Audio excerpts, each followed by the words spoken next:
And we're here with Adam Burns, BetOnline.ag sportsbook manager. Adam, how you doing, buddy? Not bad, yourself? Doing well. Hey, thanks for being on the show today. I wanted to talk to you a little bit. Brad, as our listeners know, Brad and I ran through last week and just kind of gave our NFL predictions, division by division and Super Bowl. So what I wanted to do, I like to talk to you. I like to talk to Dave and BetOnline. Everybody over there is great. Just talk and see where the money's going. See if Brad and I are, on the side of the money or not on the side of the money. It's always kind of a fun exercise. So if you're good, I'd like to just work my way through the AFC into the NFC and then get into kind of the Super Bowl picks where most of that money's going, if you're cool with that.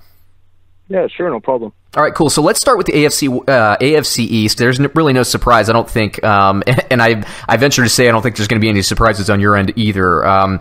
So we took the Patriots, and I got to imagine that's where most of the money is going in the AFC East. Though the last time I talked to Dave at BetOnline, he mentioned there was an uptick in Buffalo Bills money, at least for the over on their win-loss season. But is most of the money going on the Patriots? Is that fair to say?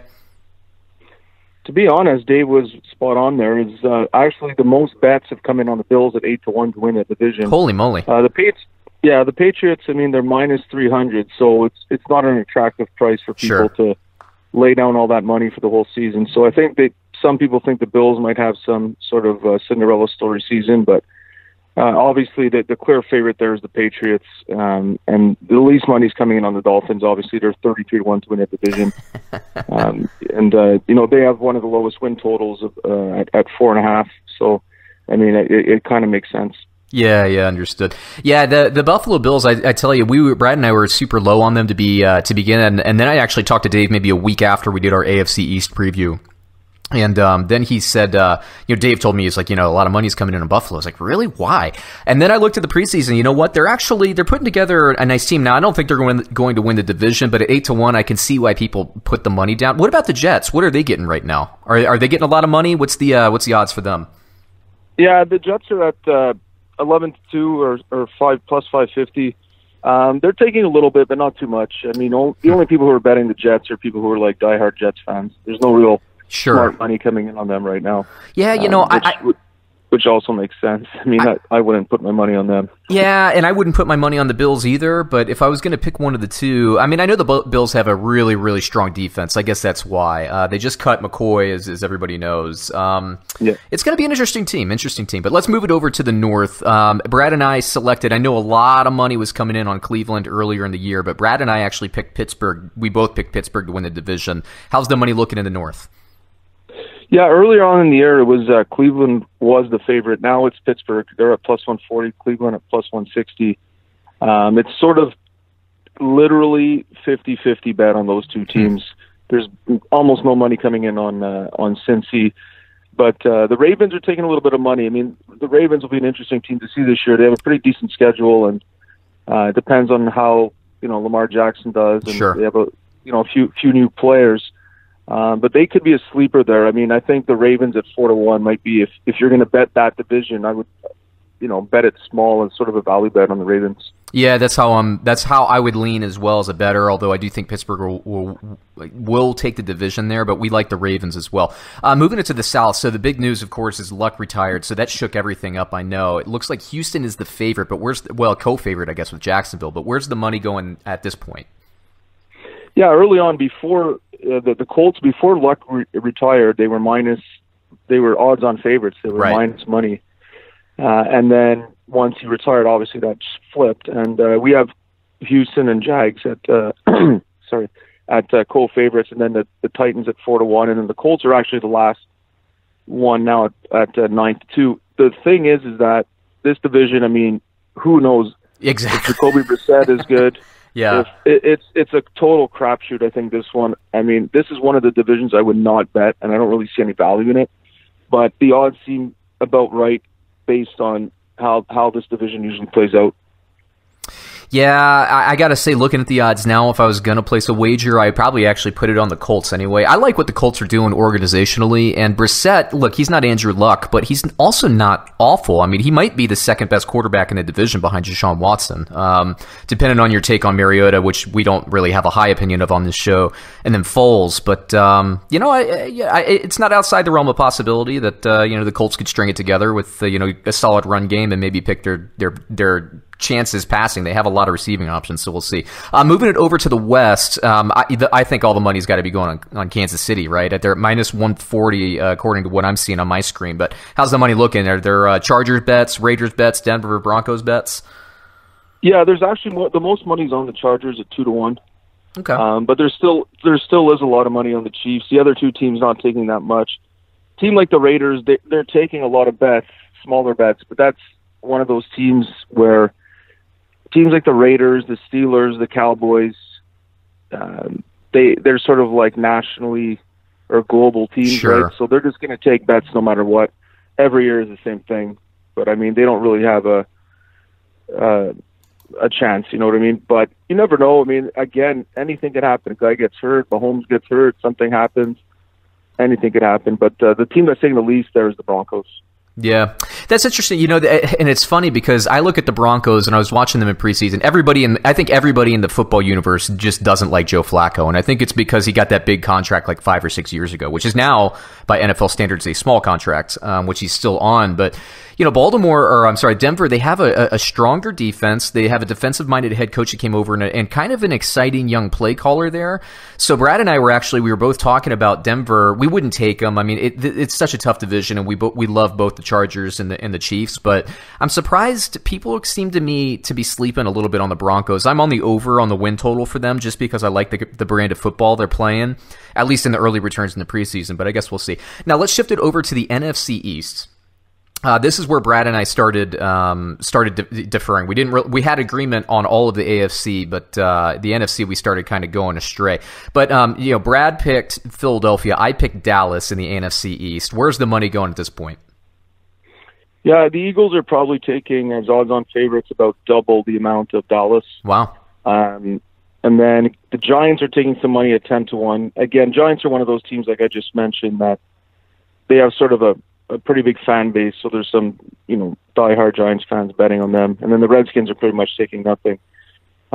This division, again, it's sort of like, you know, the AFC South. It's every year it comes down to it could be any team that wins this. Now, the Giants obviously have faltered the last couple of years, but you never know. Anything could happen. I think Giants at 10-1 is actually not a bad bet. Yeah. Just for a couple bucks. Yeah, just to see what happens. I mean, I wouldn't bet the Eagles at minus money, but these are the odds. I mean, we base it on, you know, percentages and chances and their win totals and how money comes in. So odds will move in all these divisions. But I think the Giants, to be honest, and I'm going to just say this here now, that I think they're going to win week 1. But that's a bold statement. I'm with you, man. I think the Giants are better than advertised. I actually was a fan of Pat Shurmur, but I don't think he got a fair shake in Cleveland. You know, that organization has just been, you know, quicksand basically for everybody. It seems like they got things going kind of in the right direction, but who knows? They're like the 2018-2019 version of the 1999 Washington Redskins. They can't really ever seem to get solid footing. But you know, Pat Shurmur, the Browns cut him loose or fired him. He ends up spending some time with Minnesota, and their offense is great. He finally gets like kind of a second chance with the Giants. I didn't think they were all bad last year. They were just kind of turning over the roster. This year, you know, you have Manning, who I don't think is going to be as bad this year. The receivers aren't anything to write home about. They have Saquon Barkley. I think the defense is getting stronger, and you know, they have a really good quarterback, it looks like, and Daniel Jones behind him. So you never know. I don't think they're as bad as advertised either. I think, you know, that at that money or at those odds, I don't think that's a bad bet at all. Moving it on to the NFC North. Brad and I actually both picked the Packers here. The Bears and the Packers are co-favorites. Where's the money coming in from? The most of the money's coming on the Bears. Bears, again, are one of those teams that everyone loves, and they're 2-1, co-favorite with the Packers. Packers are second most bet. The other two, not so much. To be honest, this is a tough division as well, between three of the teams. I mean, the Lions are pretty sure, unless they do something special, aren't really going to be in it. But one of my only I made 2 future bets for the season. One of them is the Packers. Looking at their schedule, and I think, you know, all the hype around people bashing Aaron Rodgers, how he's finished and he's not as good as they say, and putting out stats about him on Twitter and the social media and all that. I wouldn't be surprised if he comes out and and has a good year. And they changed up their team as well a little bit. Mm-hmm. So I think, to me, in that division, if I had to bet gun to the head, I'd put Packers.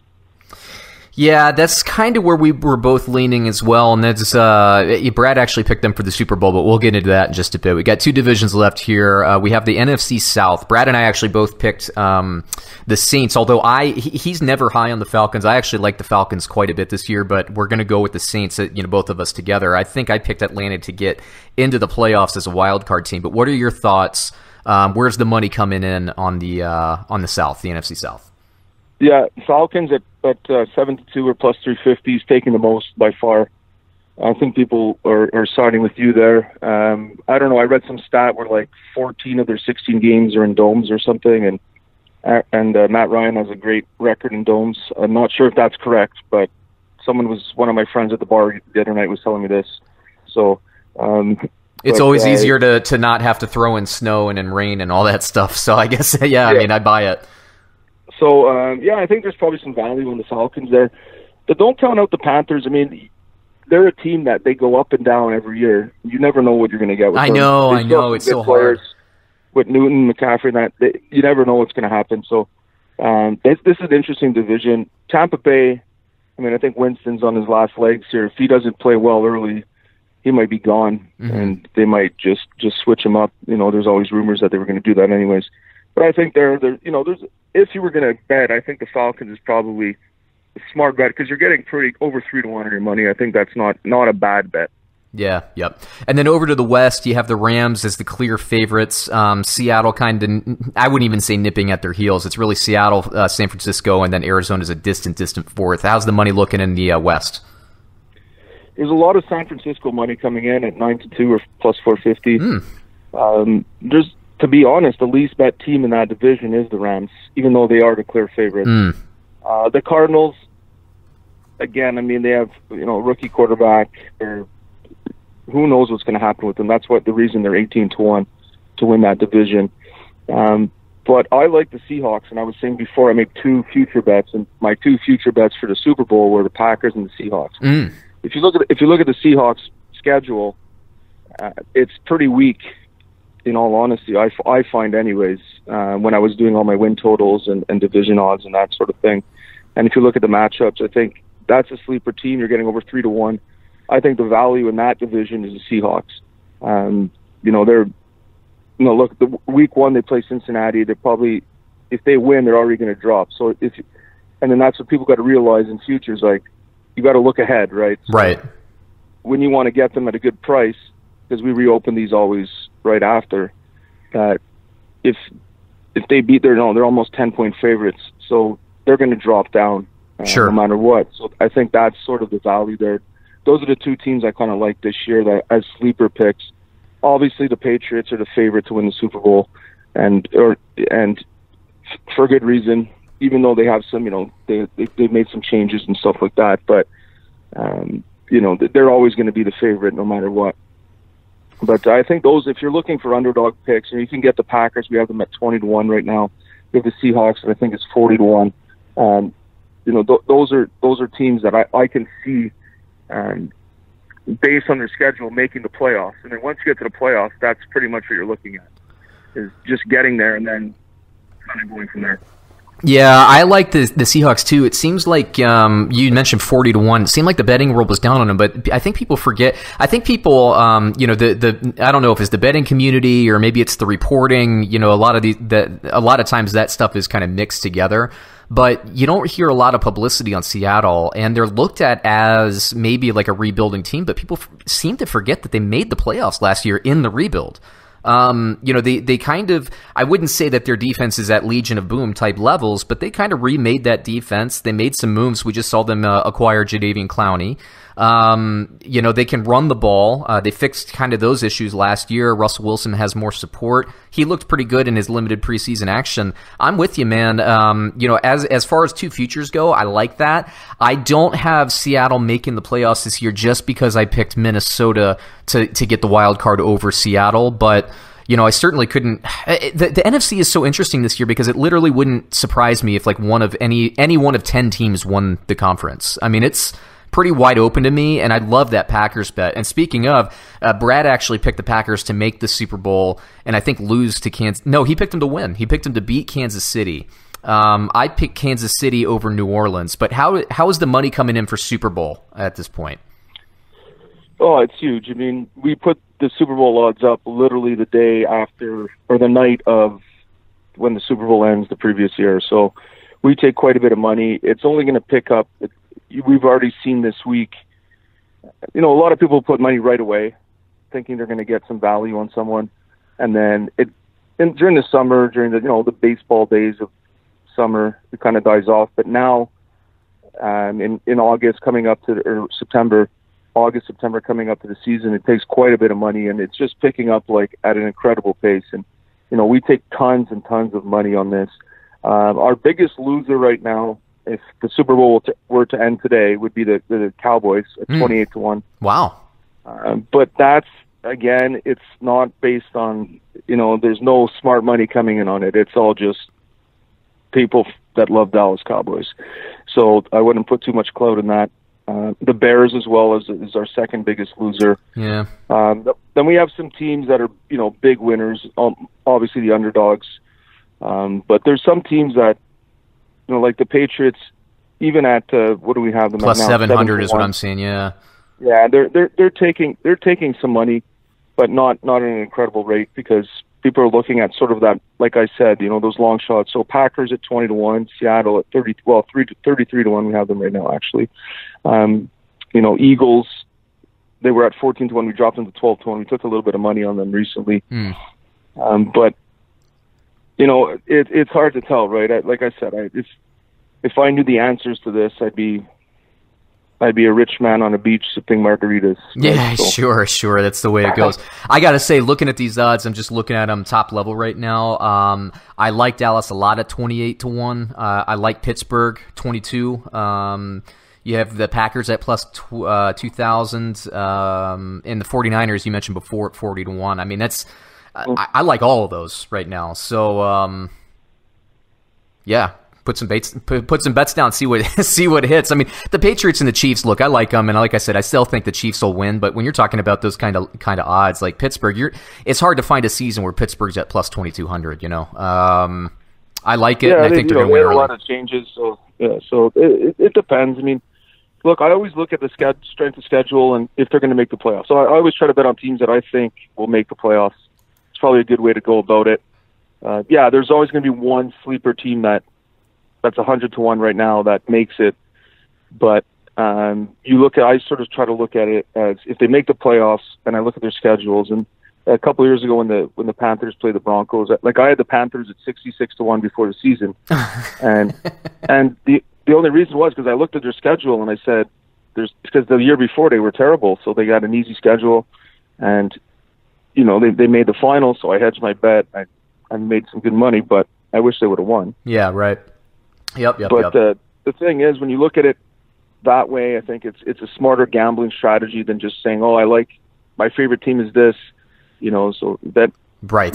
Bet with your head, not with your heart, type of thing. Yeah, absolutely. It's your wallet. Your wallet pays the bills, not your heart. So bet with that. Yeah. Bet that in mind. Hey, Adam, I appreciate you coming on once again.